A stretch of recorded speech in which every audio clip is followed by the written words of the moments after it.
My name is Reggie Harris.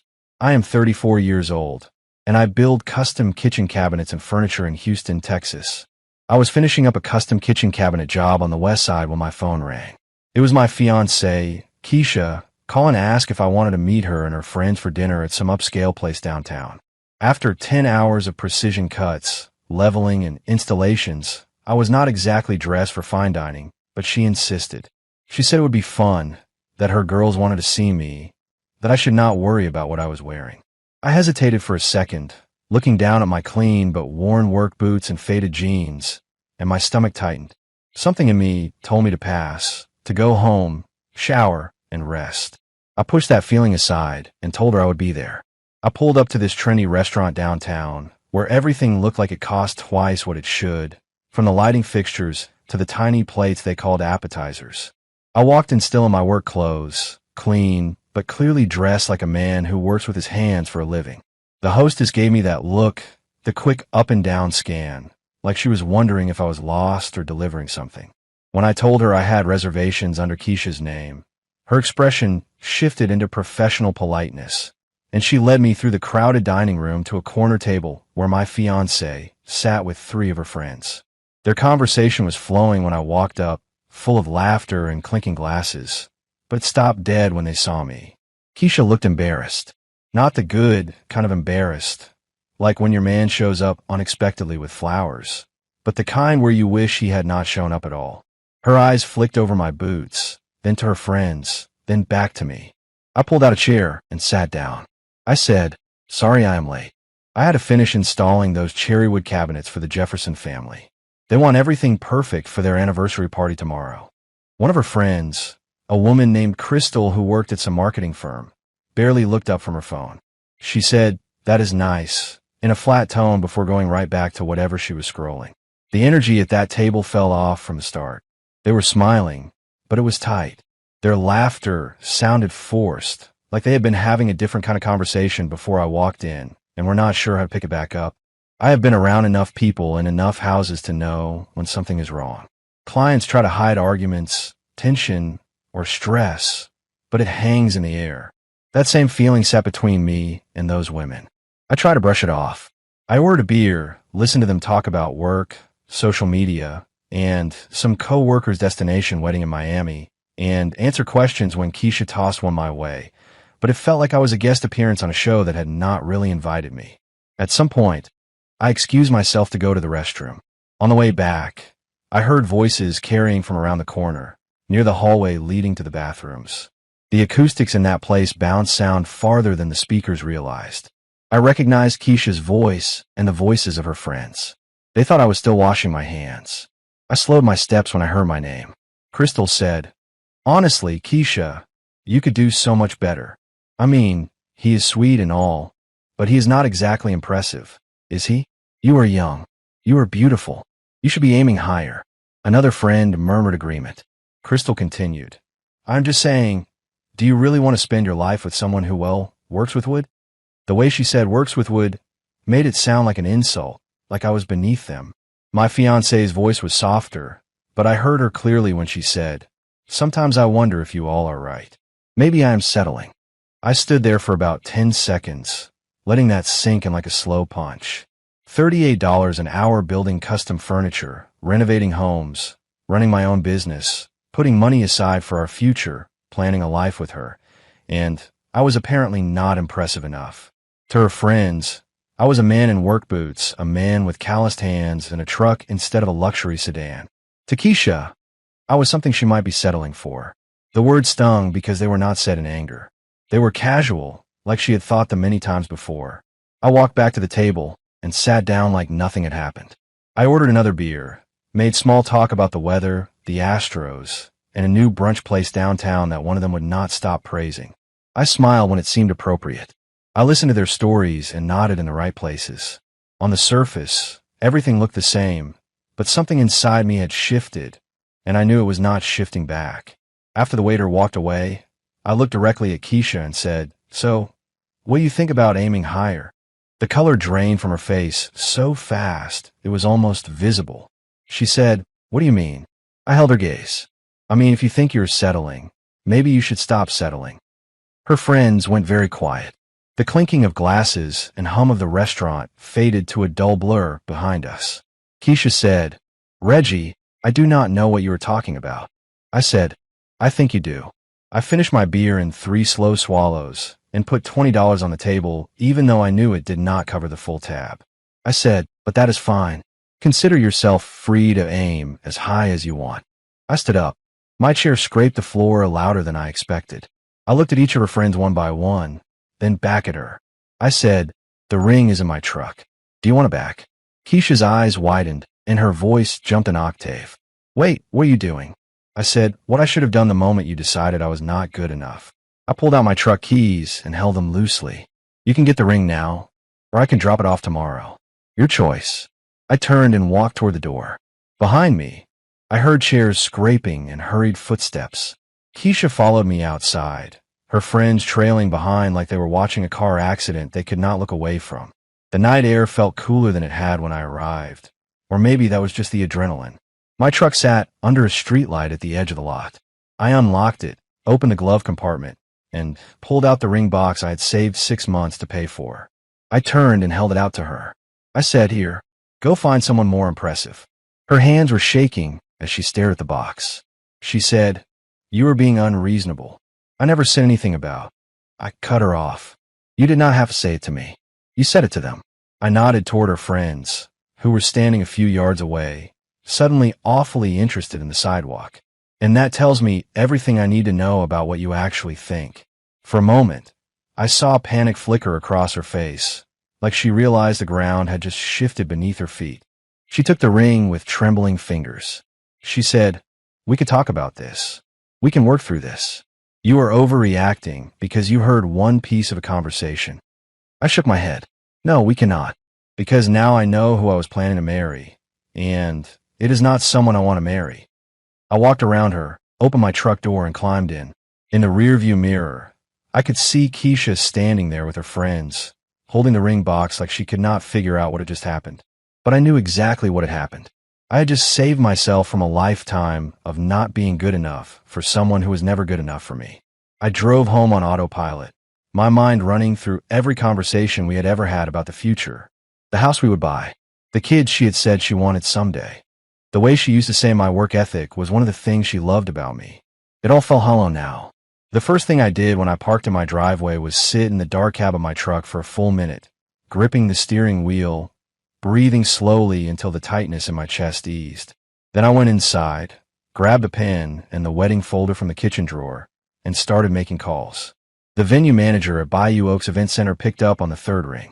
It was almost 9 in the evening, but they handled events every weekend, so someone was always on duty. He said, "Bayou Oaks Event Center, this is Mr. Bishop speaking." I said, "Good evening, sir. This is about the Harris Robinson wedding reservation for next month. I need to cancel everything." His tone shifted from cheerful to careful. He said, "I am sorry to hear that. May I have the booking reference?" I gave him the details, listened to the clicking of keys as he pulled up our file, then silence for a moment.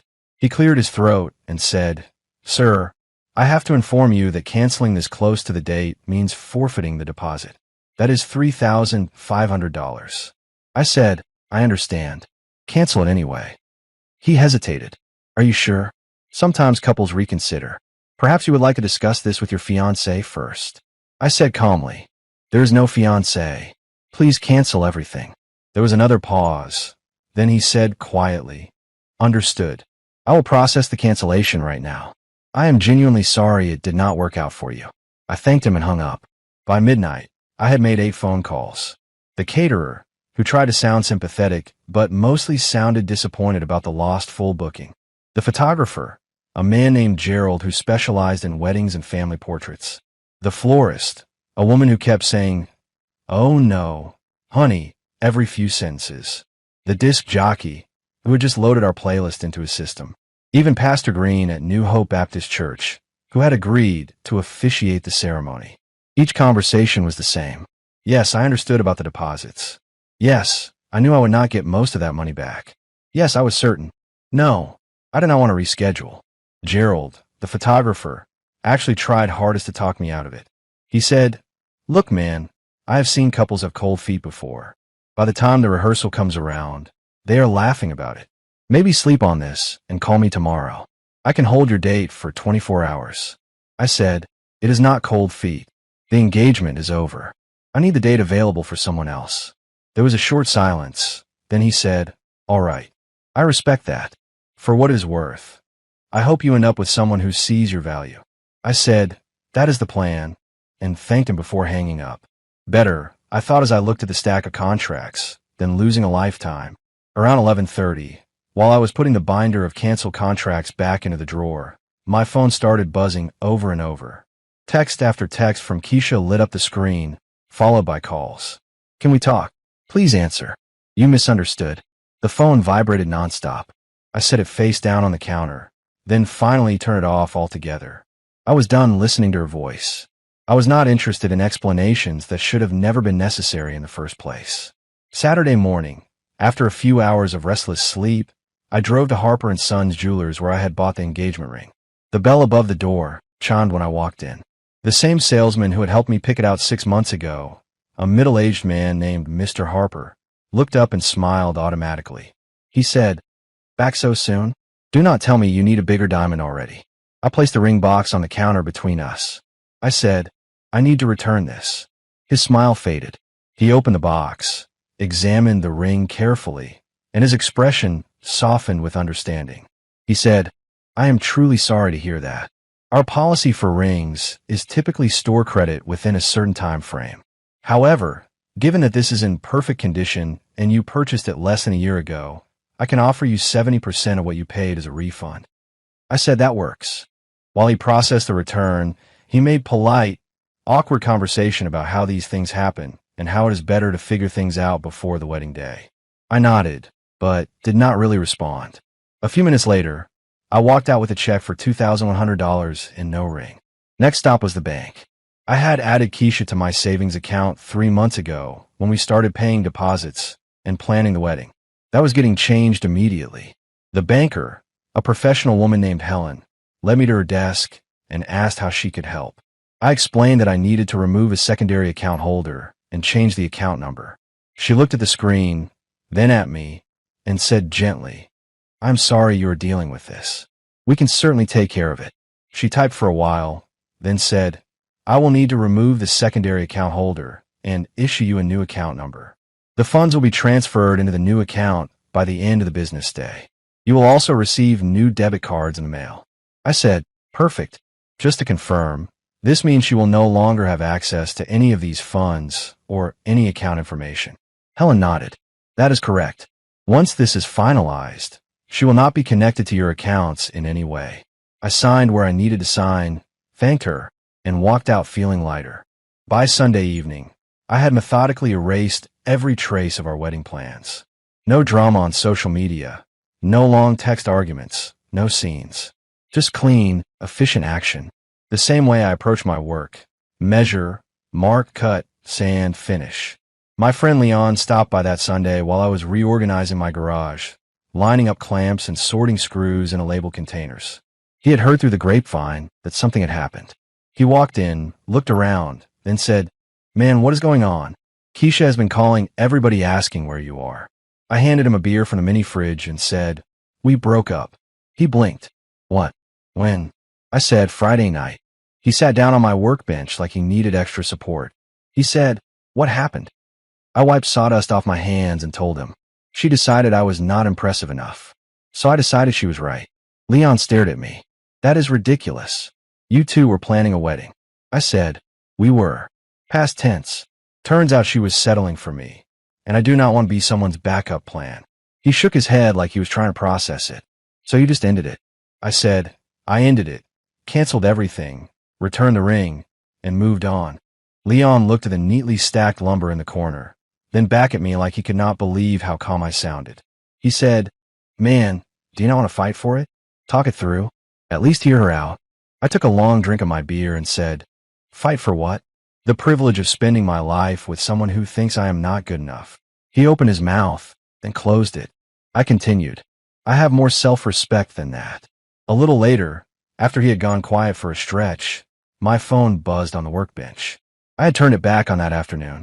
The lock screen showed 47 missed calls and 36 messages, all from Kesha. Leon pointed at it. She's been trying to reach you. I said, I'm sure she has. He said, are you going to call her back? I said, why would I do that? Leon said, because maybe she wants to apologize. Maybe she realizes she made a mistake now. I looked at him steadily and asked, if your girlfriend told her friends you were not impressive and she should aim higher, would an apology fix that for you? He thought about it for a moment, then said no, probably not. I said, then you understand why I'm not calling her back.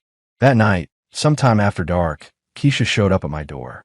I saw her through the window, standing on my porch in a dress I had never seen before, hair styled, makeup flawless, looking like she was going to a job interview. She knocked for 10 minutes straight, then started calling my name. She said, I know you are in there. Your truck is right there. I could hear the frustration creeping in her voice. I stayed in my kitchen, drinking coffee and reading the specs for a new project, custom built-ins for a law office downtown. Good money. The kind of project that required focus, careful measuring, and an eye for detail. Everything I had plenty of now that I was not pouring energy into a relationship that did not value me. Eventually, she stopped knocking. Before she left, she slid a handwritten letter under my door. I let that letter sit there on the floor until Tuesday morning, stepping over it every time I walked in and out. The envelope was white, my name written in her neat handwriting.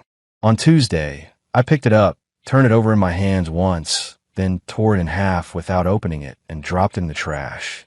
Whatever she had to say, I had already heard enough when she thought I was not listening. Silence was the only answer she was going to get from me now. The following week was productive. I finished the Jefferson's kitchen cabinets, making sure every door lined up, every drawer glided smooth, every edge was flawless. I started on a law office project and bid on 3 more jobs. A custom dining room set for a family in the suburbs, 2 sets of built-in bookshelves for a home library in a historic bungalow, and a media console for a couple in Midtown. Staying busy kept my mind clear and my bank account healthy.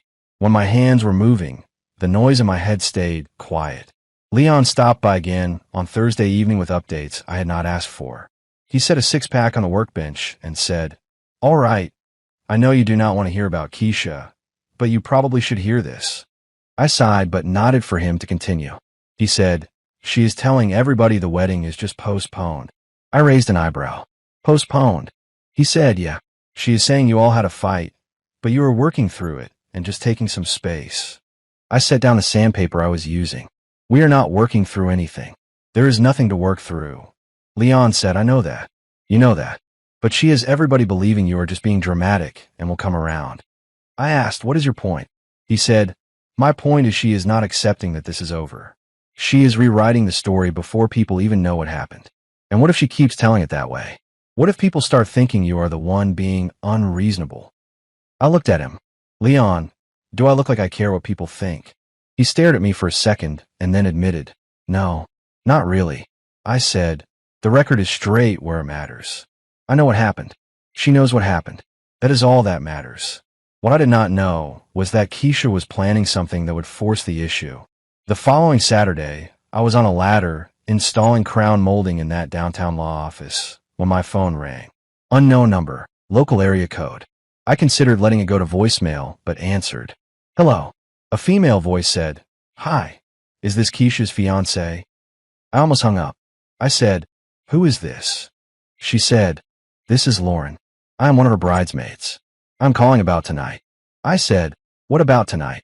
She said, the bachelorette party. She said you two worked everything out and that the wedding is back on. I stepped down from the ladder and sat on my sawhorses. I said slowly, the wedding is back on. Lauren said, yes. She said you all had a fight, but you're good now, so we're doing the bachelorette party tonight as planned. I said, where? She said, downtown at that new cocktail place, the Magnolia Lounge. She said to invite all the girls because everything is fine now. I stared at the half-installed molding. And when did she tell you this? Lauren said, yesterday. She called everyone and said the wedding is definitely happening and we should go ahead with the party. I rubbed my forehead. Lauren, I need to tell you something. There is no wedding. I called off the engagement 2 weeks ago. Silence. Then she said, what? I repeated. We broke up. I canceled everything. The venue, the catering, the photographer, the florist, the church. There is no wedding happening. Lauren whispered, but she said, she showed us the ring again. She told us everything was back on. I said, she still has the ring because she refused to return it at first. But we are not getting married. Lauren let out a long breath. Oh my God. She has been planning this whole party, telling everyone to come, saying you two are better than ever. I said, well, we are not. What you do about tonight is between you and her. But I wanted you to know the truth. We ended the call, and I went back to my molding. Whatever happened at that bachelorette party was not my concern. Or so I thought. Around midnight, when I was home and getting ready to call a night, my phone rang again. Same number. I answered. Yes. Lauren said, it is me again. You need to know what happened tonight. I said, no, I do not. She said, yes, you do. Because it is about you. Something in her tone made me pause. I asked, what do you mean? She said, can I come talk to you? I am right outside. I walked to the front window and peeked through the blinds. Sure enough, there was a car idling in my driveway with the headlights off. For a second, I considered pretending I was not home. Then curiosity won. I opened the door. Lauren was younger than I expected, maybe 25, with an open, earnest face and tired eyes. She looked like she had been crying. She clutched her phone in one hand and her purse in the other. I said, you want to come in and explain why you were on my porch at midnight? She nodded and stepped inside. I gestured toward the living room. Have a seat. She sat on the edge of the couch cushion, like she was not sure she was welcome yet. I asked, can I get you some water or coffee? She said, water would be good. I brought her a glass, then sat in the chair across from her. I said, start from the beginning. She took a deep breath. She said quietly, Reggie, this is going to sound strange, but I think I've been in love with you for 2 years. I stared at her for a long moment, trying to process that statement. She added quickly, I know how that sounds. I'm not here to be messy. Please just let me explain. I nodded slowly. Go ahead. She said, I met you 2 years ago at Kesha's birthday party. You probably do not remember, but we talked for like 20 minutes about that bookshelf you built for her apartment. I did remember. She had asked thoughtful questions about wood grain and joinery techniques, the kind of questions people rarely asked. She said, you explained how you chose the wood to match her existing furniture, how you reinforced the joints so it would last decades. You cared about doing it right, not just getting it done. Lauren looked down at her hands. Kesha spent that whole party complaining to us that you were late because you stopped to help some elderly woman change her tire on the side of the road. I said, that was a woman named Miss Patterson. She was stranded on Highway 6 with her hazard lights on. It did not feel right to drive past. Lauren nodded. See, you remember her name. Kesha was embarrassed that her boyfriend was the kind of man who stopped for strangers. But I thought it was the most attractive thing I had ever heard. She continued, from that night on, I paid attention. Whenever you showed up to group events, I watched how you treated people, how you remembered everyone's kids' names, how you always offered to help with heavy lifting or fixing things, how you listened when people talked instead of just waiting for your turn to speak. I shifted in my chair. Lauren, where's this going? She sat up straighter. Tonight at the party, everything fell apart for Kesha. And it was because of you, but not the way you might think. She said, we all showed up at the Magnolia Lounge around 8. There were 8 of us total, all Kesha's bridesmaids, plus a couple of her college friends. Kesha was acting like everything was perfect, showing off the ring, talking about how you two had worked through your little disagreement, and the wedding was definitely on. She kept using that phrase like it was all just a misunderstanding. Lauren shook her head. But I knew the truth because you told me earlier, and I was getting angry watching her lie to everyone, making you look like the dramatic one who had some kind of meltdown. Her eyes flashed. Around 10, after everyone had a few drinks, I cannot take it anymore.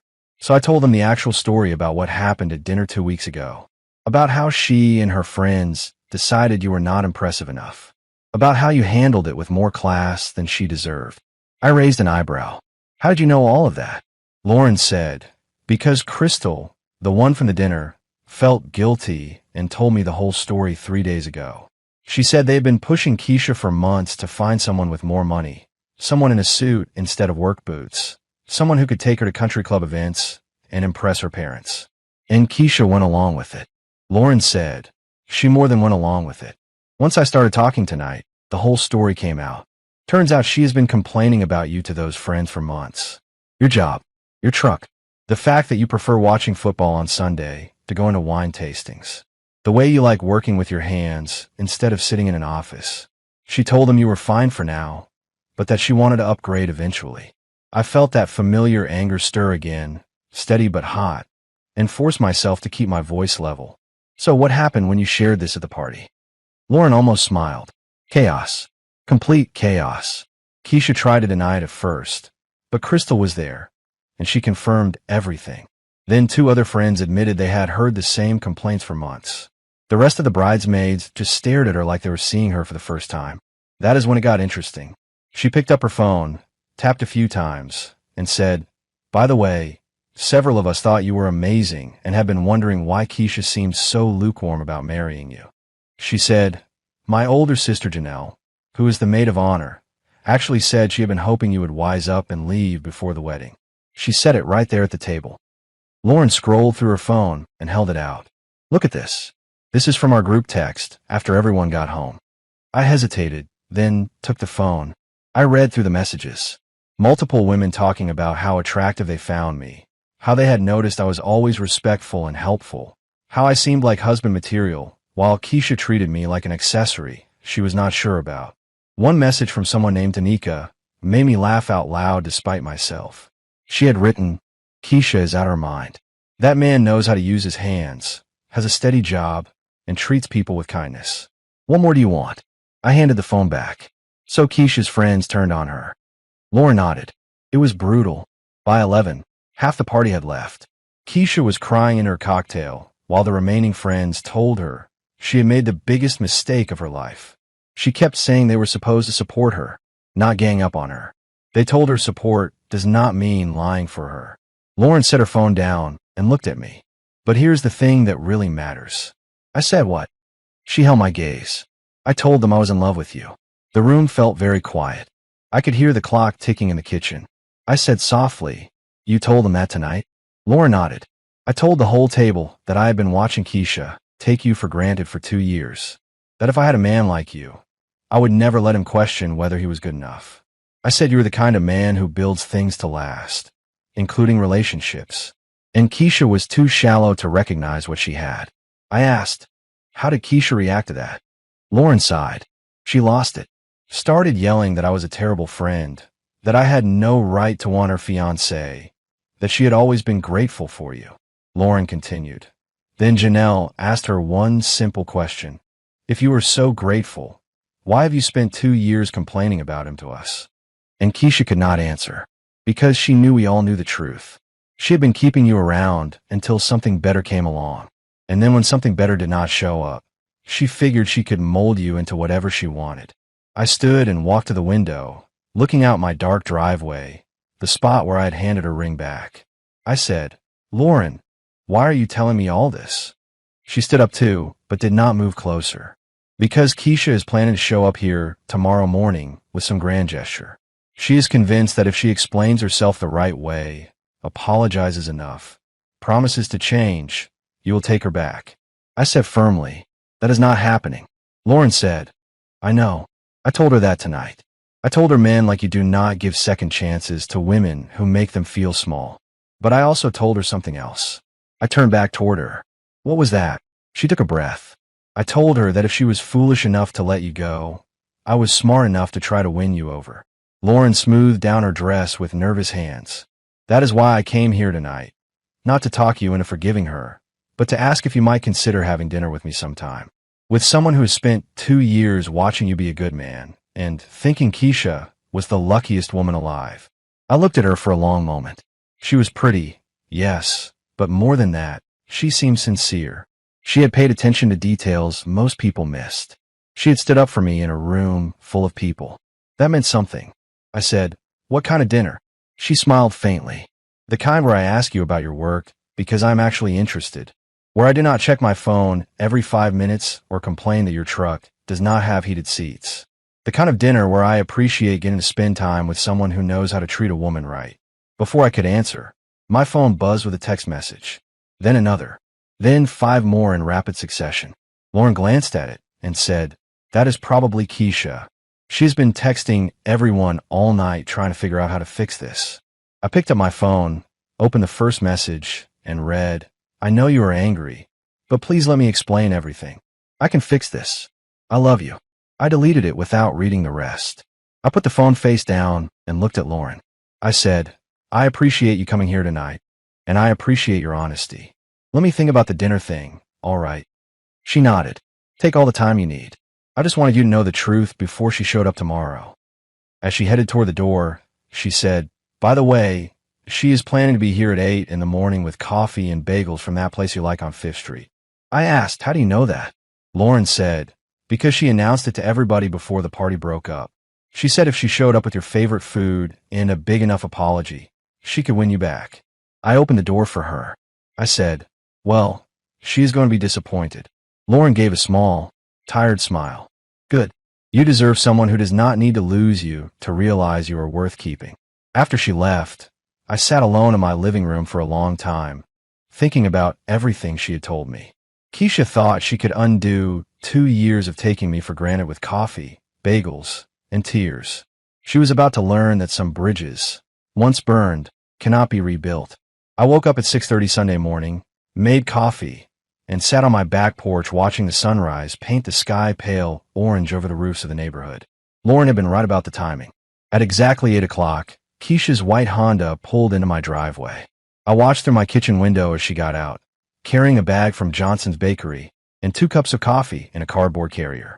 She had dressed carefully in the blue sundress I had complimented her on last summer, her hair done in the style she knew I liked. Everything about her appearance was designed to remind me of better days. She knocked on my front door with the confidence of someone who expected to be let in. She called out, "I know you are home. Your truck is here, and I can smell coffee brewing." I finished reading the sports section of the newspaper, folded it neatly, and poured myself a second cup of coffee. She knocked for another 5 minutes, then started talking through the door. She said, "I brought your favorite everything bagels from Johnson's and that dark roast blend you like." Her voice had that practiced sweetness she used when she wanted something. I opened the door, but did not step aside to let her in. I said, "You can explain standing right there."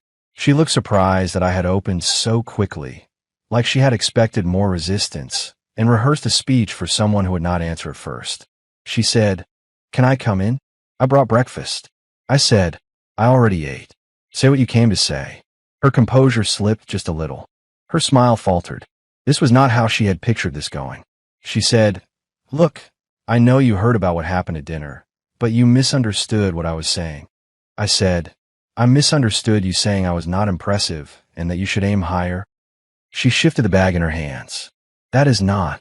I mean, yes, but it came out wrong. I was just feeling pressure from my friends. You know, they have these expectations about what kind of man I should be with." I leaned against the door frame. "And what kind of man is that?" She said, "Someone more socially connected. Someone who moves in the same circles as them." She rushed on, but I told them they were wrong. I told them you are amazing, just the way you are. I asked, "When did you tell them that? Before or after you called me a man you were settling for?" She swallowed. "After you left, I defended you completely. I swear." I shook my head slowly. "Interesting, because according to multiple people who were at your party last night, you've been complaining about me for months." The color drained from her face again. She said, "What party?" I said, "Your bachelorette party. The one you threw for a wedding that does not exist." She set the coffee and bag on my porch railing, her hands trembling slightly. "Who told you about that?" I said, "Does it matter? The point is, I know the truth about what you have been saying behind my back. So let us skip the part where you pretend this was all a big misunderstanding." She stared at me, eyes filling with tears. "Okay, fine. Maybe I did express some doubts to my friends, but that is normal in relationships, right? Everyone has doubts sometimes." I said, "Normal doubts are wondering if you're ready for marriage or how many children you want or whether you should move to another city. Normal doubts are not wondering if your partner is good enough for you." She said quickly, "I never said you were not good enough." I answered, "You said you were settling for me. You said that more than once to more than one person." I watched her as the reality of that settled over her. I continued, "You kept me around as a placeholder until someone better came along." She said, "That is not true." I said, Then why did someone better not come along, Kesha? You are attractive. You have a good job. You move in those social circles your friends care so much about. Why are you here begging me to take you back instead of celebrating with your upgrade? She opened her mouth, then closed it again, realizing any answer would backfire. I said, I will tell you why. Because those impressive men your friends think you deserve are not interested in women who need constant validation and talk down about their partners behind their backs. They want women who appreciate what they have, not women who are always looking over the fence. She said, I do appreciate you. I appreciate everything you have done for me. I shook my head. No, you took advantage of everything I did for you. There's a difference. Now the tears came harder, rolling down her cheeks and streaking her mascara. I had seen this routine before, her go-to strategy when logic and charm stopped working. She said, please do not do this. We can work through this. I will talk to my friends. I will tell them how wrong they were. I will cut them off if I have to. I said, your friend are not the problem. You are. She said, I made a mistake. People make mistakes. I said, forgetting to pick up milk is a mistake. Leaving a dish in the sink overnight is a mistake. Spending 2 years undermining me to your friends, calling me unimpressive, planning to upgrade when you could. That is not a mistake. That is who you are. I stepped back toward my door. After 2 years together, you still do not respect me or value what I bring to your life. That is the truth. She said, I can change. I know I can be better. I asked, change into what? Someone who appreciates having a stable, loyal partner who shows up, pays bills, and builds a future with you? You are 28 years old, Kesha. If you do not know how to value a good relationship by now, you're not going to suddenly figure it out just because you got caught. She wiped her face with the back of her hand. So that is it. 2 years together, and you're just going to throw it all away? I said, I am not throwing anything away. You already did that when you decided I was not impressive enough. I am just acknowledging what you made clear. She whispered, but I love you. I said no. You loved having me around. You loved having someone reliable who took care of things, who made you feel secure while you looked around to see if something better might show up. That is not the same thing as loving me. She sank down onto my porch steps, crying harder now. What am I supposed to do? I already told everyone the wedding was back on. I cannot face them if you do not take me back. I said, you will figure it out. You are resourceful when you want to be. She said, my parents are going to be so disappointed. They really like you. I answered, your parents should have taught you not to take good people for granted. She looked up with red, swollen eyes. Is there anything I can do? Anything at all? I said yes. You can learn from this. Next time you meet someone decent, do not spend 2 years complaining about them to your friends. Appreciate them from the beginning. She said, next time? What about us? I said, there is no us. There has not been for 2 weeks. I started to close the door, then stopped. Oh, and Kesha, return the ring to Harper & Sons Jewelers. They will give you store credit. You can put it towards something in your next relationship. She shook her head. I am not giving up the ring. It is the only thing I have left of you. I said, it is not yours to keep. We are not engaged. She said quickly, but you gave it to me as a promise that we would get married. That is still special. I said, that promise is broken. And legally, an engagement ring is a conditional gift. No marriage, no ring. I looked it up. Her tears shifted into anger. She said, you cannot make me return it. I said, no, but I can report it as theft if you do not. And I will. I smiled slightly, not out of cruelty, but out of finality. She glared at me, then finally muttered, fine, I will return your stupid ring. I said good. Have a nice life, Kesha. Then I stepped inside and locked the door behind me. She sat on my steps for another 20 minutes, alternately crying and furiously texting people. I saw the shadows of her pacing through the frosted glass near the top of the door. Finally, she gathered up the untouched coffee and bagels, walked back to her car, and drove away. I watched from the window until her taillights disappeared. Then I picked up my phone and called Lauren. When she answered, I said, how did you know she would be here at 8? Lauren said, lucky guess. How did it go? I said, exactly like you predicted. Grand gesture, tears, promises to change. The whole performance. She asked, and you said no? I said no. I hesitated and then added, Lauren, About that dinner invitation. Her voice warmed. Yes. I said, are you free next Saturday? I could almost hear her smile through the line. She said, I will make myself free. I said, good. Pick a place you actually want to go, not somewhere you think will impress me. She thought for a moment. How about that little Italian place on Emancipation Avenue? Rossini's. The one with the terrible parking, but amazing food. I said, perfect. 7 o'clock. She said softly, it is a date. The week passed faster than I expected. I spent it finishing the law office project, cutting, sanding, and installing molding that blended seamlessly into the building's original woodwork from the 1920s. I bid on 2 new jobs. I returned calls from clients. I worked late a few nights, partly because the projects needed it, and partly because the steady rhythm of the work felt good. Every once in a while measuring or routing an edge, I would catch myself thinking about Saturday night, wondering what it would be like to sit across from Lauren without Kesha in the picture. Saturday evening, I arrived at Rossini's 5 minutes early and found Lauren already waiting at a corner table, a glass of water in front of her. She had chosen a simple black dress and had her hair pulled back in a way that showed off her smile and her eyes.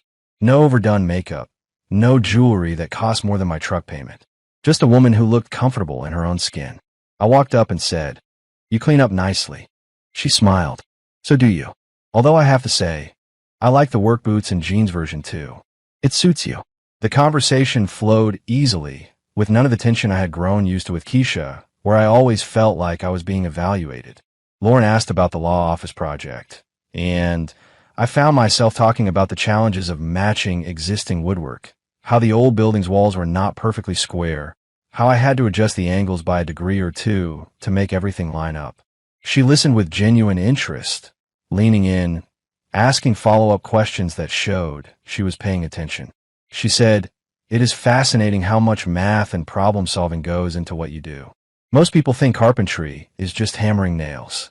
I said, most people do not pay attention to what goes into anything until it breaks. She laughed. That is true. I admitted. Kesha used to get this glazed look when I talked about work. After a while, I stopped telling her about projects because it felt like I was boring her. Lauren shook her head. That is her loss. I love hearing people talk about things they are passionate about. You light up when you describe a particularly challenging joint or figuring out how to make something both beautiful and functional. That is not boring. That is attractive. We talked about her work as a nurse at Harris County General Hospital, about the long shifts, the patients who stayed with her long after she went home, the small victories that made the hard days worth it.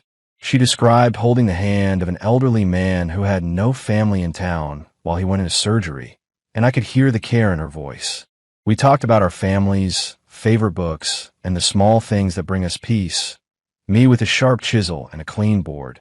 Her with a good playlist on her drive home after a 12-hour shift. Over dessert, she said, can I ask you something? I said, go ahead. She said, do you ever wonder if Kesha realizes what she lost? I thought about it. Honestly, I think she is starting to, but not because she misses me specifically.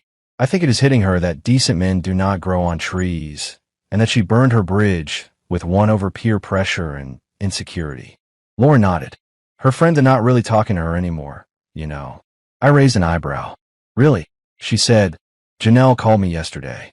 Apparently, Kesha has been texting everyone trying to get them to convince you to take her back. When that did not work, she started blaming them for giving her bad advice. Lauren shook her head. Classic Kesha. It is everyone's fault except hers. I asked, what did Janelle say? Lauren smiled. She told Kesha that her advice had always been to appreciate what she had while she had it, not to shop around for an upgrade. She told Kesha that if she was looking for someone to blame, she should start with the mirror. I leaned back, letting that sink in. A few months earlier, I might have felt a twist of satisfaction at hearing that. Now it just felt distant, like drama happening in a house I no longer lived in. After dinner, we took the long way back to our cars, walking 2 blocks through downtown. The evening air was comfortable, the city lights reflecting off windows and cars. We passed a street musician playing saxophone near a corner, and Lauren slowed for a moment to listen. She closed her eyes briefly, then smiled and said, I love that sound. It makes the whole city feel alive. I found myself watching her expression more than listening to the music. When we reached her car, she said, I had a really good time tonight. I said, so did I. Do you want to do it again sometime? Her smile widened. Definitely. She hesitated, then said, can I tell you something that might sound strange? I said, go for it. She said, I spent 2 years watching Kesha take you for granted and thinking she was out of her mind. Now, sitting across from you at dinner, getting your full attention, and seeing how you treat someone when you are actually interested, she paused. It is even better than I imagined. I raised an eyebrow. Better how? She said, you ask questions and remember the answers. You hold doors but do not make a big deal about it. You are confident without being arrogant. You make a woman feel like she matters, not like she is an accessory to your life. I said, that is how it should be. She nodded. It is how it should be, but it is not how it usually is. Trust me, I have dated enough to know the difference. I walked her to her car, opened the driver's door, and said, drive safe.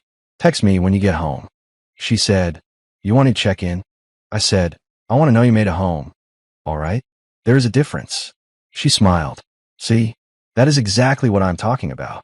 After she drove away, I sat in my truck for a few minutes, hands on the steering wheel, thinking about how completely different this felt from dating Kesha. There was no second-guessing myself, no walking on eggshells, no invisible standard I was trying to meet. Just two people enjoying each other's company. On the way home, my phone buzzed with a text. It was from Lauren, home safe. Thank you for a perfect evening. I was typing a response when another message came through from an unknown number.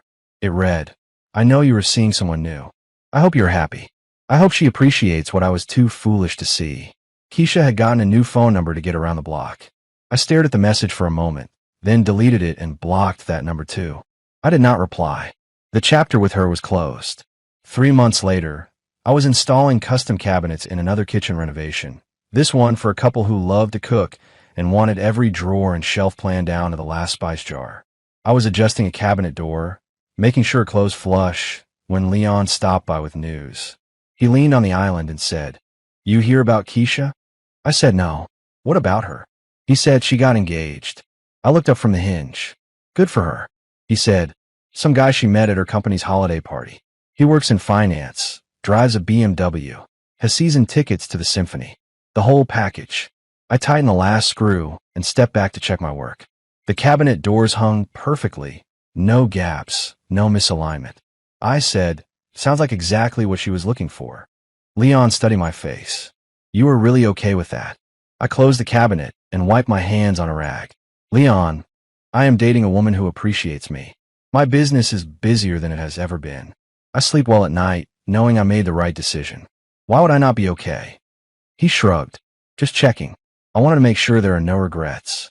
I said, the only regret I have is waiting 2 years to find out who she actually was.